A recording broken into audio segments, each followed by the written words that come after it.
We're day 4 into learning the Faeries Oracle. I'll be mostly reading from Jessica's information about the cards, so it's going to be quite a long one given the cards we have today. So today's cards, the ones that came out for me, he himself and Mike the Mayomancer, who came for me yesterday as well. His message is mostly to tune into nonverbal behavior, and Tom the Poet was the first card pulled from this deck and I received it, not included in the deck interview. So his is an energy that I truly resonate with, and something of an inner child where yes, that inner child energy, the playful, fun, but this inner child has a gift for writing. So to me, it's an encouragement to engage in childlike play or your childlike energy and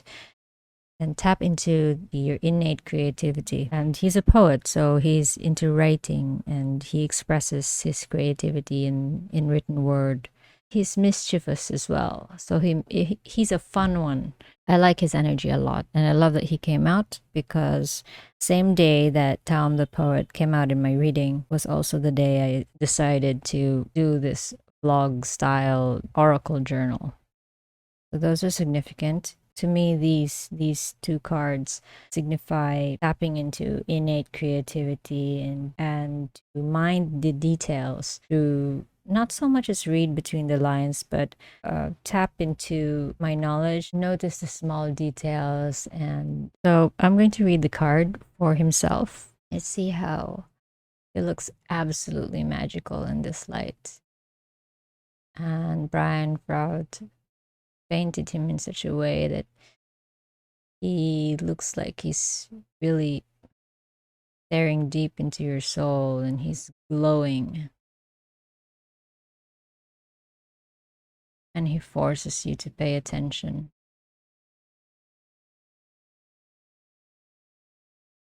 Like, if you were face to face with him and you had to stare down like that,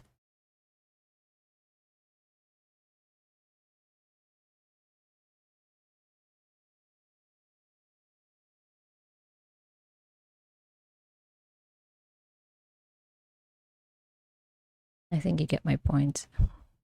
All right. So he's card 17, natural law, life force, magic, shamanic power. He's known as himself, and this Sid, I'm not sure how to pronounce that, but it's spelled this way. Sid is a guardian of both the hunter and the hunted and finds no conflict in that because he understands the many necessary balances of nature, the living bond between all life. Himself is the breath that moves, the atom that dances, and his magic is in pure being, living, loving. Wengus journeyman and the master maker have the magic of doing, of the creation of things. The bright mother has the magic of manifesting and nurturing. But himself, he has the magic of procreation, of dancing the spark of life into being. His presence brings magic and life into a world where it is shaped and given form by Earth Mother. He dances as the bright mother gives us birth, powering us into the world. He, the great father. At the other end of our lives, he is the one who dances the great dance of life and death, and it is himself who, when the piper, card 24, plays his lonely call on the wave-swept shore at year's end, dances open the gate between the worlds so that the dead may pass beyond. It's also he who is willing to sacrifice himself when that is necessary for the sake of those whom he protects. In between those two extremes, his wild yang energy is channeled through humans to benefit tribe and family. His family is all of us, human and animal. Shamans draw upon his power, and the best healers channel a balance between his power and the bright mother's nurturing energy.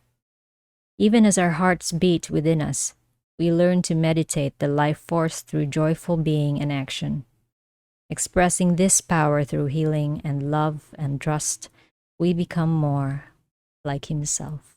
When himself appears in a card spread, he not only indicates that a great amount of energy is present in the reading, but he also strongly energizes the fairy cards around him. Everything he touches becomes more of whatever it is, more alive, more vigorous, more powerful, more awesome, or more awful. This card in a reading can indicate a great vitality, victory or triumph, confidence and power. There is leadership, an ability to command, steadfastness, and integrity. Wild power held and channeled for the good of all by will. Himself speaks of protection, either of the querent or of someone the querent owes protection to, like a child or an elder.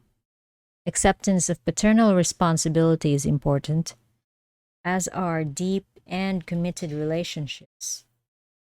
He is the preserver of the natural world and its balances. Shamanic power may be indicated here, as well as a potential for the powerful spiritual healing. This card may also speak of erotic energy, passion, and potent creativity. In the reverse, when the energy of himself is being blocked, we feel limp, enervated, drained. There may also be depression, either physical or emotional. Energy may be locked into obsessions or may swing from blocked to out of control. Twisted, the life force, strength, and or authority may be being misused as arrogant aggressiveness or violence towards others.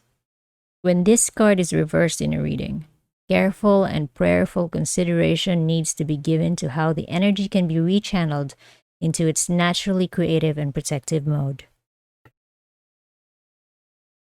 At worst, this potent energy becomes a force for war, oppression, and domination. The very worst is when brutality or twisted sexuality is turned on the very persons this energy within us should be protecting. As in all the Sid powers, what has great potential for good can also have great potential for destruction. Volcanic release may occur.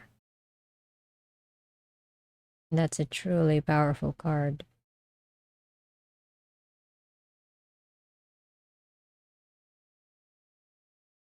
Don't you think that deserved a moment of silence? Importance of this reading today, his presence in this spread, that coupled with my other cards from tarot. I think I need to prepare myself for something. Our next card is card 54. Epona's Wild Daughter.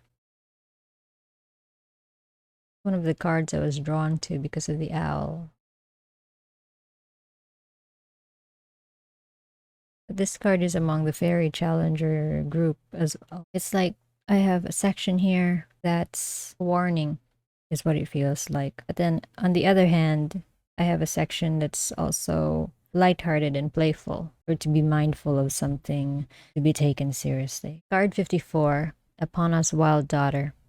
Inner shadows, nightmare, depression, madness, growth. In the bleakest part of the night, Dorcha comes, wearing her crown of fairy stars. She kneels on the ancient owl, bearer of the hidden wisdom of the night, and facing into the past with a clear, unflinching gaze, she holds us.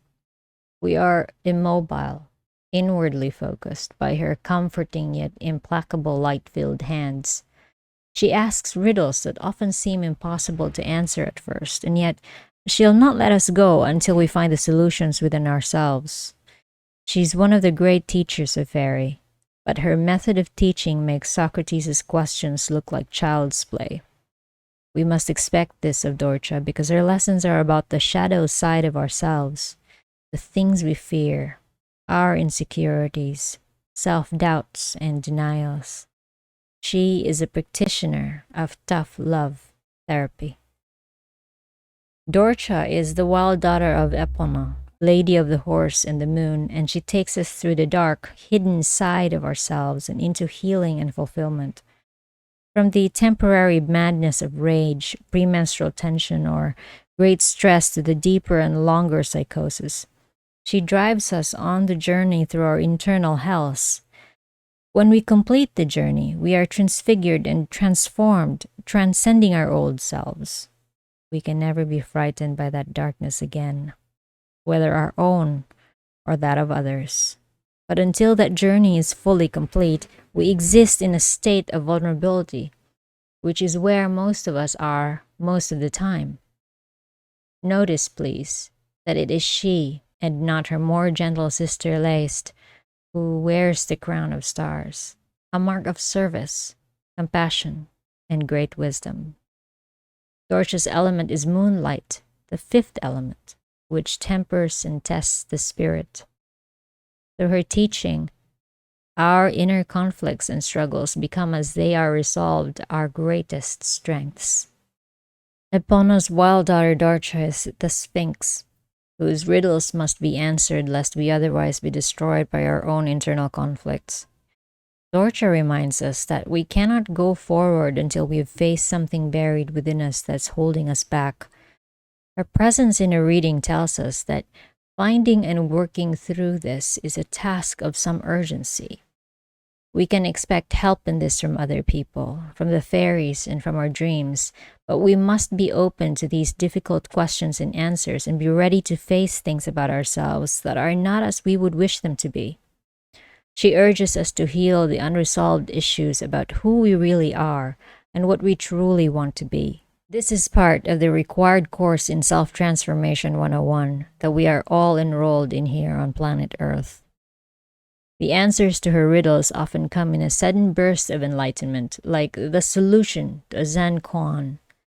We may watch a leaf fall or catch a glimpse of the tiny sliver of the new moon in the sky and suddenly be hit by the answer. And before that happens, we usually work long and hard upon the question, searching and digging for an answer. The realization, when we really have it, will be transformative. We will no longer be the people that we once were. You don't like this interpretation? Well, this is from Jessica's own words. Well, I've been telling you all along that we, you and I and everyone else, we'll all receive varying messages from the fairies in the cards. Yours may well be different from mine. Ask Dorcha what message she has for you. And don't be surprised if her answer is another question or riddle. She and I both wish you well in solving it with all our hearts. That's from Jessica. And on the reversed, this card means it's much the same as above, but it may take longer, and the resolution of the issue may be buried more deeply. At this point, the wise person prays for guidance and actively seeks it. I know, that's why we're reading the cards. Yet the presence of Epona's wild daughter implies that the answers we truly need are to be found deeply within ourselves. What do our nightmares tell us? Wow, I'm really getting some tough love today. And to whoever's watching this Oracle Journal, and if this set of card pulls resonate with you, I wish us luck for the day. I think there might be some heavy lessons to be learned, and we should prepare for it.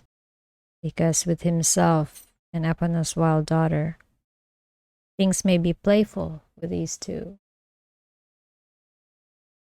I just had a realization. You know how pain is usually fodder for creativity as well as a teacher. Maybe I'm supposed to be writing about it or talking about it like I'm doing now. I didn't think I'd do another heavy one. Quite obviously, I'm still in what I'm hoping is the tail end of my dark night of the soul.